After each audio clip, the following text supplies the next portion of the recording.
Bonjour et bienvenue dans cette démonstration vidéo où nous montrons comment utiliser les différents types d'opérations. Ouvrons le logiciel. Ici, nous avons un projet déjà enregistré et calibré. Voir les vidéos à cet effet. Maintenant, nous allons prendre le polygone.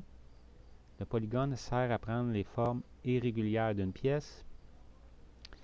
Alors, je clique ici dans le coin de ma pièce et je fais le contour de chaque mur.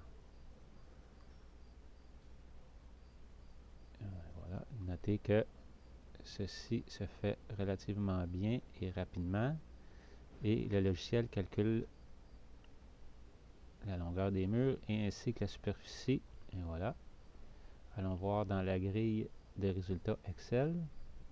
Nous avons chaque mur ici ainsi que le total de tous les murs ensemble. Nous avons la superficie plancher et plafond.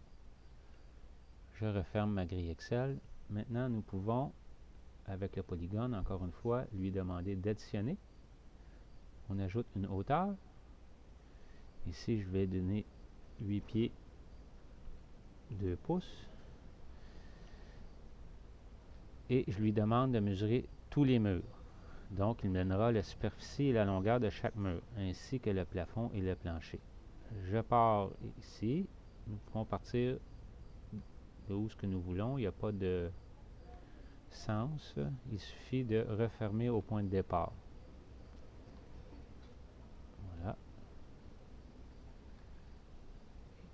Plus que deux petits clics. 1 et 2. Voilà. J'ai ma pièce ici. Allons voir sur notre grille de résultats. J'ai ici chaque mur ainsi que chaque superficie qui me donne un grand total en pieds carrés ici en haut. Et j'ai mon aire de plancher et mon aire de plafond. Notez aussi dans le polygone, nous avons le volume qui peut être utile en ventilation. Je referme ma grille. Je peux, si je veux, calculer mur par mur. Maintenant, je vais calculer la pièce qui est jointe à celle-ci. Je pars et je vais pouvoir avoir la superficie de cette pièce. Et je peux aussi éliminer les murs que j'ai déjà comptés dans le polygone précédent. Je n'ai qu'à décocher ici mur par mur.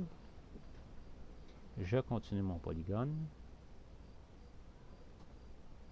Voilà. Et je referme mon polygone. Voilà. Si je vais dans ma grille Excel, nous allons apercevoir les données que j'ai décidé d'additionner aux précédentes pour un total de 119 pieds linéaires, 978 pieds carrés de superficie de mur. Et voilà, nous avons aussi les surfaces plancher et plafond de chaque pièce différent. Et en haut, nous avons le grand total. Et les murs que nous avons choisi de ne pas calculer ou additionner se retrouvent ici. Voilà, je referme ma grille. Merci.